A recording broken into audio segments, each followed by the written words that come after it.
The metal floor was cold against Sergeant Marcus Chen's face. His head pounded like someone had used it as a drum. Plus slowly, his eyes opened to bright white lights overhead. Everything hurt. "Where am I?" he whispered. Marcus tried to remember. There was his transport ship. Then, explosions, red lights flashing everywhere. His crew screaming. Then nothing but darkness. Now he was here, wherever here was. He sat up carefully. The room looked like a medical bay, but everything was wrong. The beds were too large. The equipment had too many arms. Strange symbols covered the walls, glowing softly in the dim light. The door slid open with a hiss. Marcus froze. A creature walked in. It stood on 4 legs like a horse, but its upper body rose tall, with 4 arms covered in dark blue armor plates. Its face had 2 large black eyes and a mouth full of sharp teeth. The creature looked at a glowing tablet in one of its hands. Terran Auxiliary. Species minor. Threat level low, the creature said in a deep, rumbling voice. Marcus's eyes went wide. That wasn't English, but somehow he understood it. Then he noticed the small device attached to his neck. A translator, maybe? "I am Guard Captain Vorn," the creature continued. "You are aboard the warship Valiant Crest of the Chromath Empire. Your transport was destroyed near our territory. You were the only survivor we found." Marcus's heart sank. His entire crew was dead. "We have reviewed your identification," Vorn said. "You are listed as a Terran conscript. Your armor markings are damaged, but our records show Terrans serve in auxiliary forces. You will be assigned to an infantry unit." Marcus opened his mouth to speak, then stopped. These aliens thought he was from some other species, called Terrans. They had never actually seen a human before. His damaged armor had no clear species markers on it. Maybe that was good. Maybe he should stay quiet and learn more. I understand," Marcus said slowly. "Good. You will join Squad 47. Report to Deck 9 in 1 hour." Vorn turned and left without another word. Marcus stood on shaky legs. He was alive, but he was also very far from home. And these Chromath clearly thought humans were just another weak alien race they could push around. He would let them keep thinking that, for now. Deck 9 was massive. Hundreds of aliens moved through the corridors. Some looked like insects walking on 2 legs. Others had fur and tails. One creature looked like it was made of living rock. Marcus found Squad 47 in a barracks area. 6 aliens sat around a table, eating something that smelled terrible. "New meat," one of them said. It was huge, standing on 6 thick legs, with a body like an armored tank. "I am Krell, Urgoth warrior." "Marcus," he replied. "Terran." "Yes?" asked another. This one was thin and quick-looking, with 4 eyes and gray skin. "I am Isa, Sethic scout. I have heard of your people." Soft. You will probably die quickly." The others laughed. Marcus said nothing. Let them think what they wanted. A loud alarm suddenly blared through the ship. Red lights flashed. "Battle stations!" A voice boomed over the speakers. "All units prepare for combat." We reached the Keshik belt in 10 minutes. The squad grabbed weapons and armor. Someone threw Marcus a rifle that looked like it was designed for creatures with 3 hands. He struggled to hold it properly. "What's happening?" Marcus asked. "The Vian swarm," Krell said, his voice suddenly serious. "They are pushing deep into Chromath space. We must hold the Keshik belt or lose 3 colony worlds. What are the Vryn?" Isa's 4 eyes looked at him with something like pity. "Monsters. Hive mind. They do not stop. They do not fear. They only consume and grow." The squad marched to the deployment bay. Through the windows, Marcus saw space filled with ships. Hundreds of Chromath warships moved in formation, and ahead of them, the asteroid field called Keshik Belt floated like a field of stone islands. But something else was there too. The asteroids were covered in dark shapes. Living shapes. They moved like insects crawling over rocks. Thousands of them, maybe millions. The Vryn swarm. Terran. Vorn appeared beside Marcus. "Your squad will deploy to Mining Station K7. Hold that position. Do not let the Vryn take it. Understand?" "Yes, sir," Marcus said automatically. "Good. Try not to die too quickly. We have already lost too many this week. The deployment pods launched. Marcus was strapped in next to Krell and Issa. Through the small window, he watched the Valiant crest grow smaller as they fell toward the asteroids. This was really happening. He was going into battle alongside aliens, against an enemy he didn't understand, in a war that wasn't his.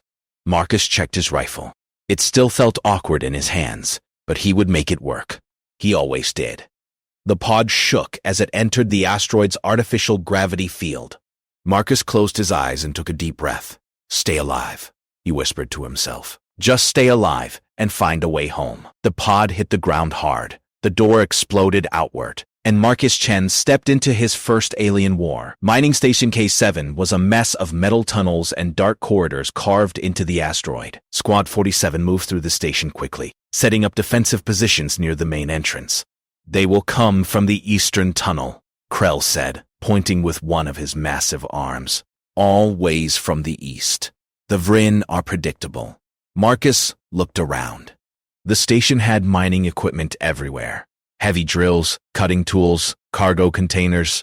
He started moving some containers to create better cover. "What are you doing, Terran?" Issa asked. "Making fortifications," Marcus replied. "If they're coming from the east, we should funnel them into a kill zone." The other squad members stared at him. Then Krell laughed, a deep booming sound. "The soft one has ideas. Fine, help him. We have 30 minutes before they arrive." They worked fast. Marcus directed them, using the mining equipment to create choke points and barriers. The other aliens seemed surprised that he knew what he was doing, but they followed his instructions. 20 minutes later, the sensors screamed, "Contact! Eastern tunnel," someone shouted. Marcus gripped his rifle. His heart pounded in his chest. Through the dim tunnel, he saw movement. Clicking sounds echoed off the walls, getting closer.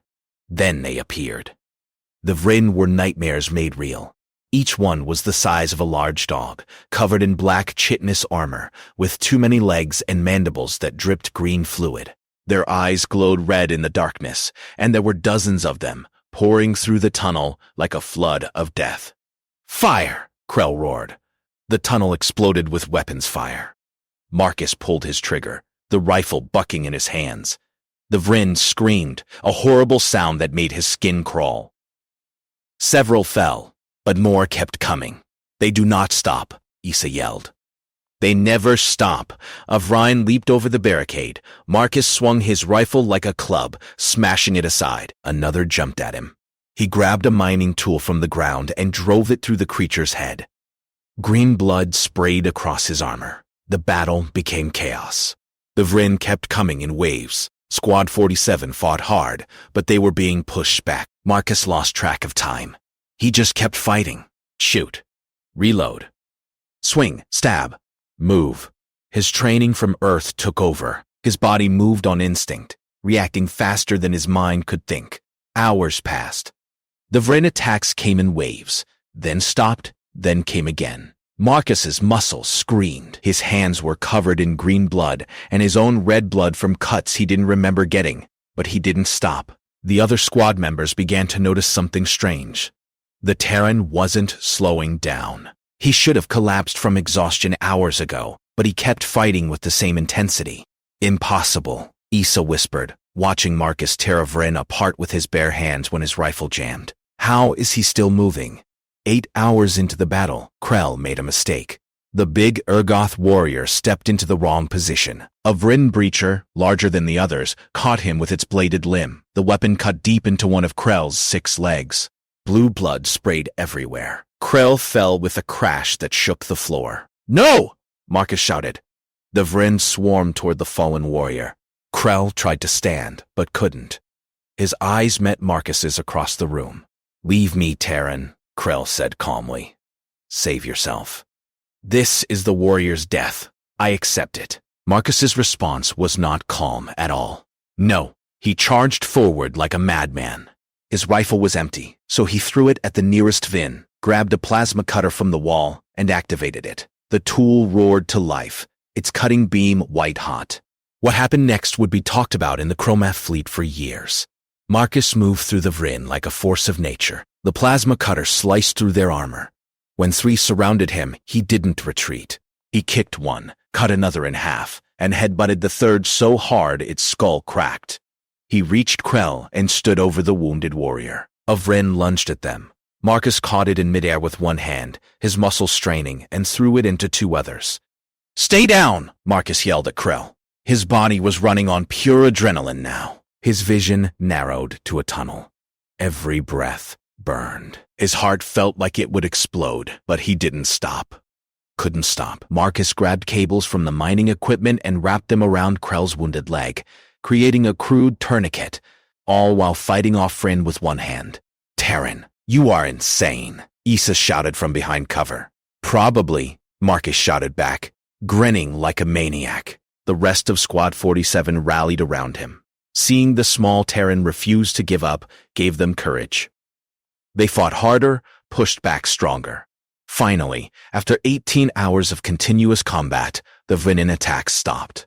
The tunnel fell silent, except for heavy breathing and the drip of blood on metal. Marcus collapsed to his knees beside Krell.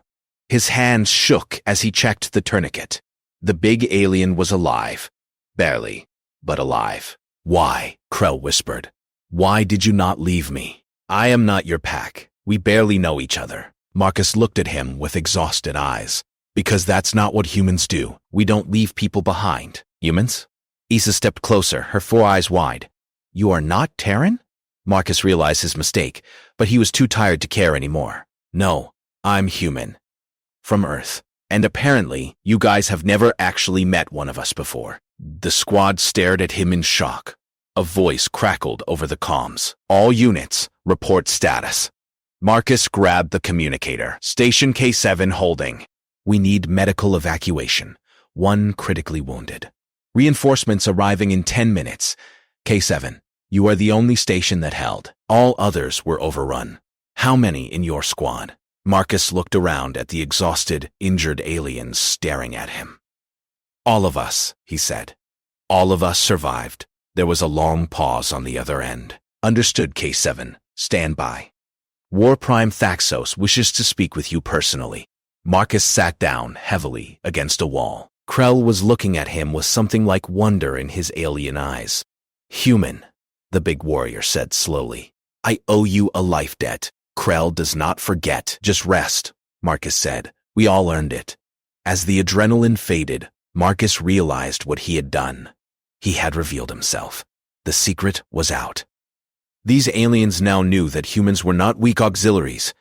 They knew humans were something else entirely, something dangerous. The medical bay was busy when they brought Krell in. Doctors rushed around, their many arms working on the wounded Urgoth warrior. Marcus sat outside, still covered in dried blood, both green and red. He had been fighting for 18 hours straight. His body should have shut down, but he was still conscious, still alert. The medical staff kept looking at him strangely. Word spread fast on the Valiant crest. The Terran from Squad 47 was not what they thought. Soldiers whispered in the corridors. The small alien who fought like a demon. The one who refused to let his squad mate die. The one who held Station K7 alone for 3 hours while the others evacuated the wounded. War Prime Thaxos summoned Marcus to the command deck. The War Prime was massive, even for a Chromath.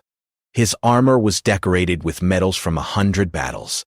2 of his 4 arms were crossed as he studied Marcus with cold, calculating eyes. "Sergeant Marcus Chen," Thaxos said slowly. "That is your name, correct?" "Yes, sir. You are not Terran." It was not a question. Marcus straightened his back. "No, sir. I am human. From Earth." "Earth," Thaxos repeated. "Our records have no mention of this world." "Where is it located?" "Far from here, sir. My people, we keep to ourselves. We are not part of the galactic community." Thaxos studied him for a long moment. "Why?" Marcus thought carefully about his answer. "We are not ready. And perhaps the galaxy is not ready for us." Before Thaxos could respond, the door opened. A Chromath female entered, her scales a lighter blue than the others. She wore the robes of a scientist, not a soldier. "War Prime, I must speak with you," she said urgently, "about the human." "Doctor, Ven." Thaxos acknowledged. "Speak." Ven activated a holographic display. Images appeared in the air between them. DNA strands, biological data, planetary information. I analyzed the human's blood from the medical records, she said. What I found is disturbing. She pulled up an image of Earth, a blue and green world, beautiful and vibrant. This is Earth. It is classified as a Class 12 death world. Thaxos's eyes widened. Even Marcus was surprised by the classification. Death world? Thaxos said. Those are rare. Most species from such worlds never achieve space travel. They die out before reaching that level. Exactly, Dr. Venn said. But humans did not die out. Let me show you why. She brought up more data. Earth's gravity is 1.3 times our standard. The atmosphere contains 21% oxygen, which is highly reactive, and would be considered dangerous on most civilized worlds.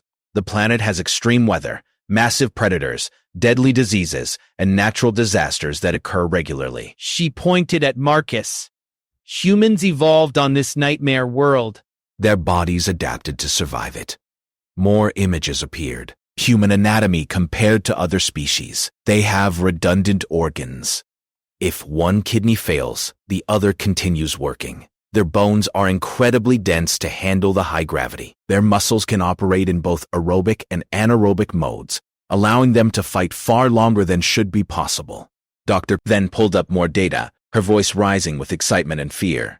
But the most dangerous adaptation is this, the human stress response. When threatened, their bodies flood with chemicals called adrenaline and cortisol. These chemicals increase strength, speed, and pain tolerance. They can literally ignore mortal wounds and keep fighting.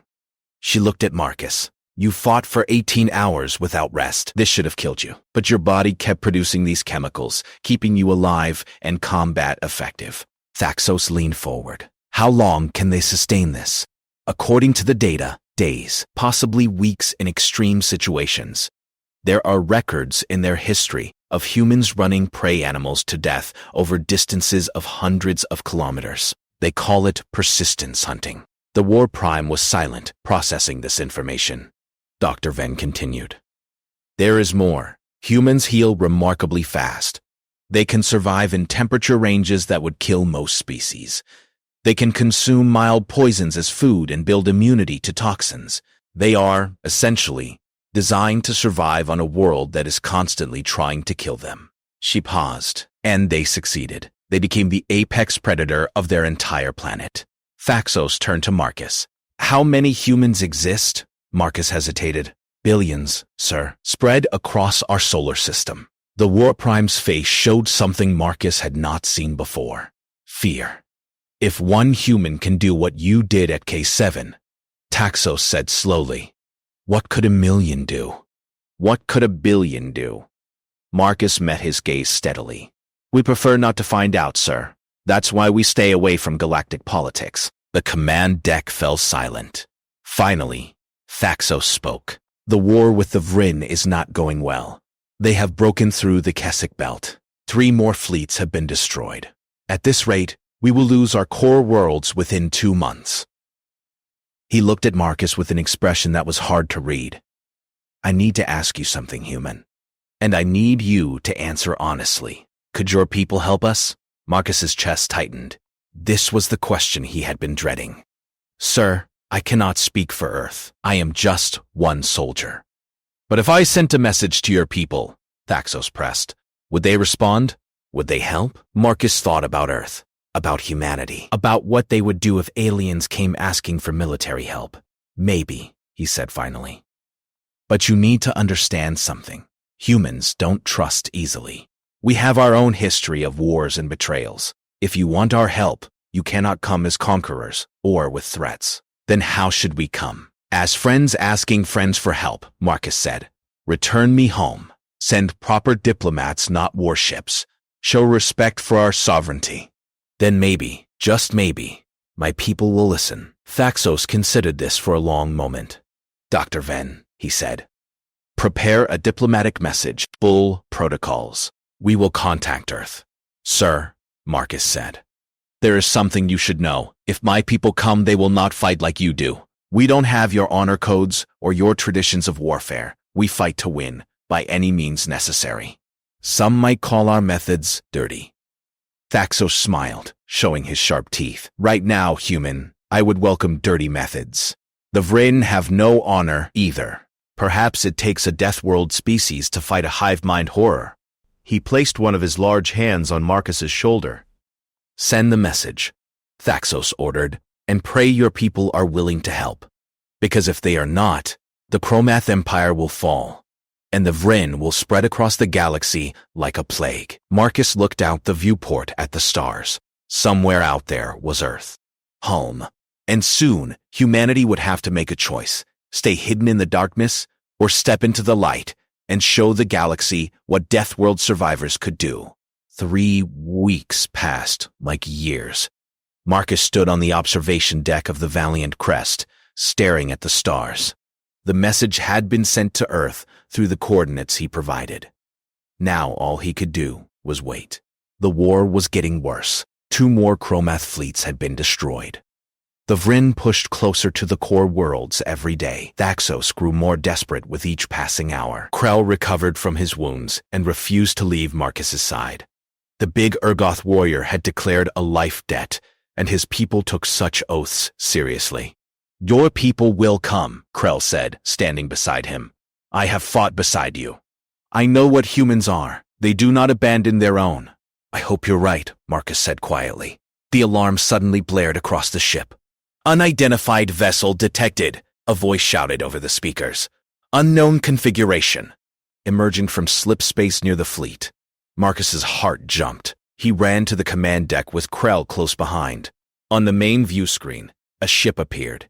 It was smaller than the Chromath dreadnoughts but built completely different. Dark gray hull covered in angular armor plates, weapon ports everywhere. It looked like a fortress that could move through space. Reading human energy signatures, Doctor, Ven reported, her voice shaking. It is a human warship. The communications console lit up. A woman's face appeared on the screen. She had dark skin, sharp eyes, and wore a crisp military uniform. Her expression was all business. This is Captain Sarah Okonkwo of the United Earth ship Indomitable. We received your message. We have come for Sergeant Marcus Chen. Thaxos stepped forward. War Prime Thaxos of the Chromath Empire. We welcome you, Captain. Your soldier is safe. Good, Okonkwo said curtly. Prepare to transfer him to our ship. Captain, Thaxos said carefully, may we discuss the situation? We are at war with an enemy that threatens not just our empire, but potentially the entire sector. Okonkwo's expression did not change. Earth's policy is clear. We do not interfere in galactic conflicts. We are here only to retrieve our citizen. Marcus felt his chest tighten. Earth was refusing to help. Permission to speak, Captain, Marcus said, stepping into view. Okonkwo's eyes found him. For a moment, her professional mask slipped, and Marcus saw relief in her face. Sergeant Chen, good to see you alive. Thank you, ma'am. But I need to tell you what I have seen. The Vryn are not just another alien empire. They are a hive mind that consumes everything. If the Chromath fall, the Vryn will spread. Eventually, they will find Earth. Okonkwo was quiet for a moment. Continue. The Chromath need help, but not armies. They need tactics, strategy. They fight with honor and tradition, but the Vryn have no honor. The Chromath are losing because they cannot adapt. Marcus took a breath. We could teach them. Small teams of advisors. No full commitment. Just enough to give them a chance. And in return, Okonkwo asked. Thaxos spoke up. Full diplomatic recognition. Star charts. Technology exchange. Trade agreements. And we would guarantee Earth's sovereignty. No interference in your space. Okonkwo looked off screen, clearly consulting with others. Finally, she nodded. We will send a small advisory team. Medical personnel and tactical consultants only. No combat troops. And Sergeant Chen will lead the operation, if he agrees. Marcus straightened. I agree, ma'am. Then we have a deal, Okonkwo said. But understand this, War Prime. If you betray this trust, Earth will remember. We may be new to the galactic stage, but we are not weak. Understood, Captain, Thaxos said. You have my word. 2 days later, Marcus stood in a tactical planning room with Thaxos, Krell, and 5 human military advisors from the Indomitable. A holographic map showed the Vren positions. You fight them head-on, Marcus said, pointing at the map. That is your mistake. The Vren expect that. They are designed for frontal assault. Then what do you suggest? Thaxos asked. Marcus smiled. We fight dirty. He began explaining human tactics. Guerrilla warfare, hit-and-run attacks. Biological operations, target their supply lines instead of their armies. Use the asteroid fields to set ambushes. Make them afraid. Afraid? Thaxos said. The Vren do not feel fear. They are a hive mind. Then, we make the hive mind uncertain, one of the human advisors said. We attack in patterns they cannot predict. We become ghosts. They will waste resources trying to find us. Over the next week, they planned Operation Phantom Strike. A combined human Chromoth team would infiltrate deep into Vren territory and destroy a hive node, one of the central command structures that coordinated Vren forces in the sector. Marcus led the team personally. Alongside him were Krell Isa, 2 human special forces operators, and a squad of elite Chromoth warriors. The mission was brutal. They moved through Vren-controlled asteroids using stealth technology from Earth. They set traps. They used explosives in ways that made the honor-bound Chromoth uncomfortable but effective. When they reached the hive node, Marcus did not order a frontal assault. Instead, they poisoned the node's bioorganic systems with a toxin the humans had developed. The hive node died slowly, sending confusion through the Vren command network. The Vren fleet in the sector fell into chaos. Without coordination, they became easy targets. The Chromoth fleet pushed forward, reclaiming lost territory. It was not a total victory, but it was a turning point. 6 months later, Marcus stood on Earth for the first time in what felt like a lifetime. The blue sky above him was the most beautiful thing he had ever seen. Captain Okonkwo stood beside him. You did good work out there, Sergeant. The Chromoth are holding their lines now. The Vren are in retreat. It was a team effort, ma'am. Still, she said, you opened the door. Earth is part of the galactic community now. We cannot hide anymore. Marcus looked up at the stars, knowing that somewhere out there, Krell was probably telling stories about the human who saved his life, and the Vren were learning a hard lesson. Never underestimate a species from a death world. Maybe that is not a bad thing, Marcus said. Maybe it's time the galaxy knew about us. Okonkwo smiled. Maybe. But on our terms. Always on our terms. Marcus nodded. Humanity had stepped into the light, not as conquerors, not as victims, but as survivors who refused to give up, who never left anyone behind, and who fought with everything they had. The galaxy would never underestimate humans again. And Marcus Chen, the soldier they thought was just another expendable auxiliary, had shown them why.